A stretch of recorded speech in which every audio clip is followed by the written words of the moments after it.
கைபேசி நேயர்களுக்கு வணக்கம். நான் உங்கள் பவித்ரா சிவகுமார். 16 வயதான ஒரு பள்ளி செல்லும் சிறுமி, நல்லா கேட்டுக்கோங்க, சிறுவன் இல்ல சிறுமி ஒருத்தவங்க, நான் கஞ்சா தான் விற்கிறேன், கஞ்சா அடிக்கிறேன், உங்களால என்ன பண்ண முடியும் அப்படின்னு சொல்லிட்டு போலீஸ் ஸ்டேஷன்ல உட்கார்ந்து போலீசாரிடமே பேசக்கூடிய ஒரு காட்சி தான் ஒரு செய்தி நிறுவனத்துல பார்த்து என்ன அதிர்ச்சி அடைய செஞ்சிருக்கு.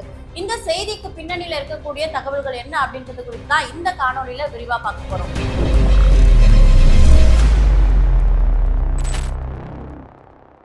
இந்த விளம்பரத்தை நீங்கள் பார்ப்பதே கஷ்டங்களை தீர்க்க கடவுள் காட்டும் நல்வழிதான். தடைபடும் திருமணம், கணவன் மனைவி பிரச்சனை, வேலையின்மை, தொழிலில் நஷ்டம், அரசியல் வளர்ச்சி, ராசிகள் பரிந்துரை, நியூமராலஜி, வாசதோஷ பரிகாரங்களும், மாங்கல்ய தோஷம், மருத்துவ பிரச்சனைகள் என எல்லா சிக்கலுக்கும் தீர்வு உண்டு. கேரள பாரம்பரிய சோழி பிரசனத்தில் உங்கள் பிரச்சனைகளை கண்டறிந்து எளிய பரிகாரங்கள் மூலம் சிறந்த தீர்வு அளித்திட ஜோதிடர் ஸ்ரீ குருவாயூர் வி சுகுமாரனை அணுகுங்கள். நீங்கள் உலகின் எந்த மூலையில் இருந்தாலும் கவலை வேண்டாம். ஆன்லைன் மூலமாக ஜோதிடரை சந்திக்க திரையில் தெரியும் எண்ணை தொடர்பு கொண்டாலே போதும். இதுவரைக்கும் தமிழகத்தில் இருக்கக்கூடிய போதைப் பொருள் நடமாட்டத்தையும் கஞ்சா புழக்கத்தையும் கண்டு சிறுவர்களையும் இளைஞர்களையும் பெற்ற பெற்றோர்கள் தான் பயந்துட்டு இருந்தாங்க.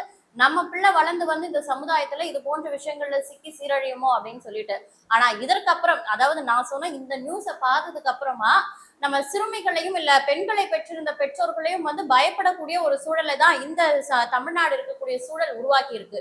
எதனால அப்படி சொல்றேன் அப்படின்னு பாத்தீங்கன்னா, கோவையில ஒரு 16 வயதான ஒரு சிறுமி குறித்த எந்த ஒரு விவரங்களையும் அடையாளங்களையும் இங்க நம்ம தெளிவுபடுத்த வேண்டாம். ஏன்னா அவங்க 18 வயது கீழ் உட்பட்டவர்கள் அப்படின்றதுனால அந்த சிறுமிய போலீசார் அவங்க கஞ்சா வித்திருக்காங்க அப்படின்னு சொல்றதுக்காக கைது பண்ணி போலீஸ் ஸ்டேஷன்ல உட்கார வச்சிருக்காங்க.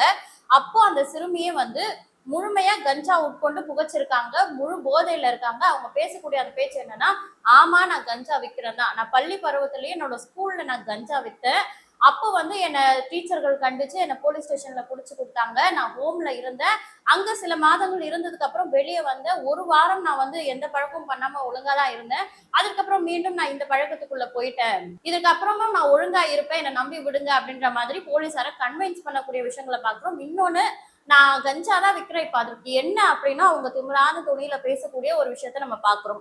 ஸ்கூலே தம்மு ஓட்டுறேன்னு கேட்டாங்க. ஆமா நான் தம்மு தான் ஓட்டுறேன், நீங்க முடிஞ்சது என்ன வேணா பண்ணிக்கோங்கன்னு சொன்னேன். சரிங்களா, சரி பண்ணிட்டு அப்பயே டேக்ஸ்ல புடிச்சு தந்தாங்க, ஈரோடு டேக்ஸ்ல புடிச்சு தந்தாங்க. அப்பயே நான் உள்ள போயிட்டு வந்தேன். உள்ள போயிட்டு வந்தோடனே கம்மத்த ஒரு வாரம் இருந்தேன். சரிங்களா, ஒரு வாரம் இருந்ததுக்கு அப்புறம் தான் சேட்டிய ஆரம்பிச்சேன். அவ்வளவுதான். இனிமே நான் எந்த தப்பும் பண்ண மாட்டேன், அவ்வளவுதான். எந்த தப்பும் பண்ண மாட்டேன், அவ்வளவுதான்க்கா.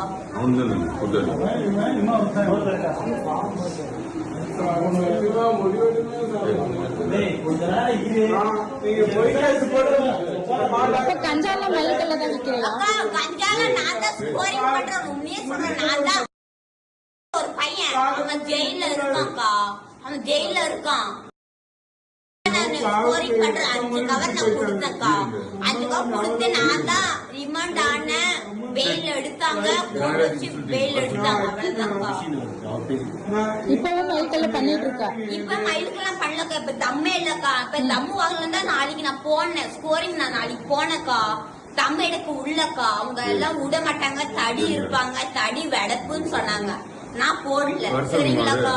ஒரு 16 வயது சிறுமி, இவங்களுக்கு எங்க இருந்து கஞ்சா வந்தது, இதை இவங்க விற்கக்கூடிய சூழலுக்கு எப்படி தள்ளப்பட்டாங்க, இந்த பழக்கத்துக்கு இந்த சிறுமி எப்படி ஆளாக்கப்பட்டாங்க அப்படின்றதெல்லாம் மிகப்பெரிய கேள்விக்குறியா இருக்கு. இதுல ஒரு முக்கியமான விஷயம் என்ன அப்படின்னு பாத்தீங்கன்னா, இது வரைக்கும் இளைஞர்கள் தான் இது போன்ற சம்பவத்துல மாட்டி நம்ம பார்த்திருந்தோம்.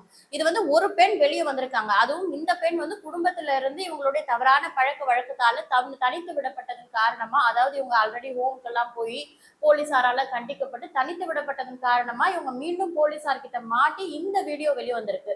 ஆனா இது போன்று வெளிவராம பெற்றோர்களை ஏமாற்றி, சமூகத்தை ஏமாற்றி, மறைமுகமாக இந்த கஞ்சா புழக்கங்களை செய்யக்கூடிய எத்தனை பெண்கள் சிறார்கள் இருப்பாங்க. இது இன்னும் ஊடக வெளிச்சத்திற்கு வராம சமூகத்திற்கு தெரியாம எவ்வளவு பேர் இருப்பாங்க அப்படின்றதெல்லாம் மிகப்பெரிய கேள்விக்குறியா இருக்கு.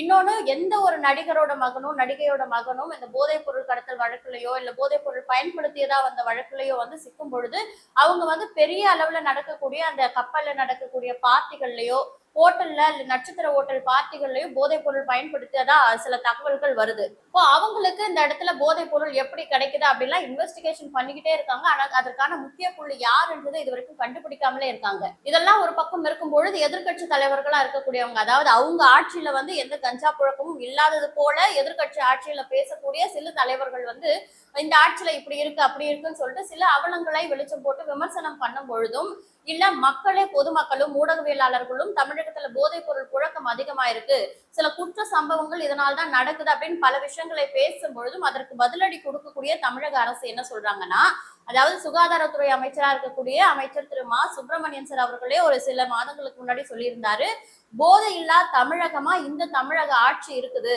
தமிழகத்துல போதைப் பொருள் நடமாட்டம் இருப்பதா வரக்கூடிய செய்திகளே வதந்தி, இதை வேண்டுமென்று திட்டமிட்டு சிலர் பரப்புறாங்க, இன்னொன்னு கஞ்சா 0 கல்டிவேஷன் சதவீதமா இருக்கு அப்படின்ற மாதிரிலாம் சொல்லியிருந்தாரு.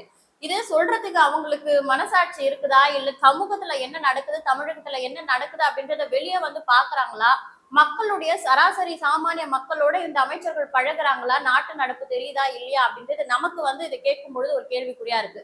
சாதாரணமா ஒரு பொது வெளியில ஒரு கடைக்கு போகும் பொழுதோ இல்ல எங்கேயாவது நம்ம வெளியே போகும் பொழுதோ காற்றோட சேர்ந்து கஞ்சா வாசனை வரக்கூடிய பல நிகழ்வுகளை நம்ம பார்த்துட்டு தான் இருக்கோம். இன்னொன்னு, பொது இடங்கள்ல போகக்கூடிய இளைஞர்களோ அந்த சாமானியர்களோ வந்து கஞ்சா புகைத்து கொண்டு போகக்கூடிய காட்சிகளையும் அவங்க அந்த கஞ்சாவை புகைச்சிட்டு மற்ற இடங்கள்ல சண்டை போடக்கூடிய காட்சிகளையும் தினம்தோறும் நம்ம பார்த்துட்டு இருக்க சூழல்லையும் அமைச்சர் இப்படி ஒண்ணு சொல்லியிருந்தாரு.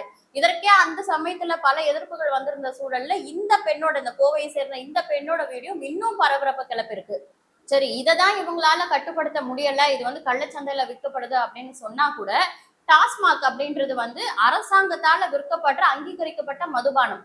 இதையே கள்ளச்சந்தையில விற்பதற்கு இந்த அரசு அனுமதி வழங்கியிருக்காங்க. அதாவது நம்ம கொஞ்ச நாளுக்கு முன்னாடி தைப்பூசத்துக்கு அரசு விடுமுறை விட்டுருந்தாங்க.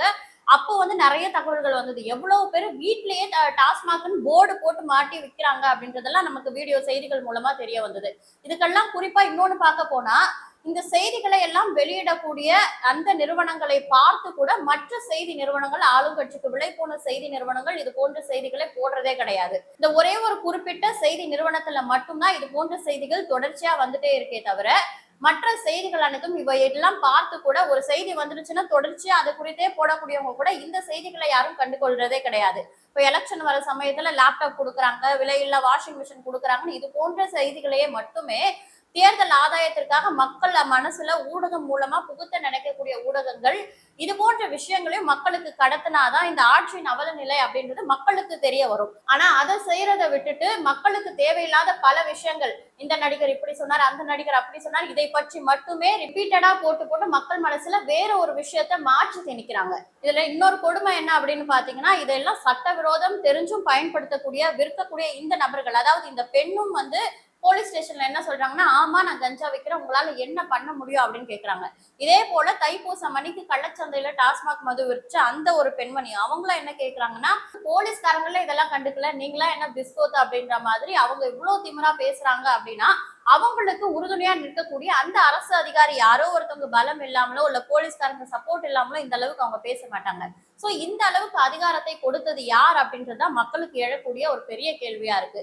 இதையெல்லாம் பார்த்து கூட, இது வந்து ஒரு செய்தி நிறுவனத்துல வந்திருந்தாலும் இது போன்ற சில பர்டிகுலர் நியூஸை பார்த்து நாட்டோட அவல நிலையை தெரிஞ்சு இந்த அரசாங்கம் ஆட்சியை பிடிக்கிறதுக்காகவும் வாக்குகளை பெறுவதற்காகவும் எவ்வளவு சலுகைகளை அறிவிச்சாலும் 100 ரூபாய் தர, 200 ரூபாய் தர, 1000 ரூபாய் தர, வாஷிங் மிஷின் தர, லேப்டாப் தரன்னு எத்தனை நம்மளை கண்கவரும் திட்டங்களை அறிவிச்சாலும் இளைஞர்கள் சீரழியாம இருக்கக்கூடிய சமூகத்தை கட்டமைப்பது எந்த ஆட்சி அப்படின்றத பார்த்து மக்கள் ஓட்டு போடணும் அப்படின்றதா எல்லோருடைய கருத்தாவும் என்னுடைய கருத்தாவும் இருக்கு. இதே போன்ற மற்றும் ஒரு தகவலோடு சந்திக்கிறேன். அதுவரை உங்களிடமிருந்து விடைபெறுவது பவித்ரா சிவகுமார். இந்த விளம்பரத்தை நீங்கள் பார்ப்பது கஷ்டங்களை தீர்க்க கடவுள் காட்டும் நல்வழிதான். தடைபடும் திருமணம், கணவன் மனைவி பிரச்சனை, வேலையின்மை, தொழிலில் நஷ்டம், அரசியல் வளர்ச்சி, ராசிகள் பரிந்துரை, நியூமராலஜி, வாசதோஷ பரிகாரங்களும், மாங்கல்ய தோஷம், மருத்துவ பிரச்சனைகள் என எல்லா சிக்கலுக்கும் தீர்வு உண்டு. கேரள பாரம்பரிய சோழி பிரசனத்தில் உங்கள் பிரச்சனைகளை கண்டறிந்து எளிய பரிகாரங்கள் மூலம் சிறந்த தீர்வு அளித்திட ஜோதிடர் ஸ்ரீ குருவாயூர் வி சுகுமாரனை அணுகுங்கள். நீங்கள் உலகின் எந்த மூலையில் இருந்தாலும் கவலை வேண்டாம். ஆன்லைன் மூலமாக ஜோதிடரை சந்திக்க திரையில் தெரியும் எண்ணை தொடர்பு கொண்டாலே போதும்.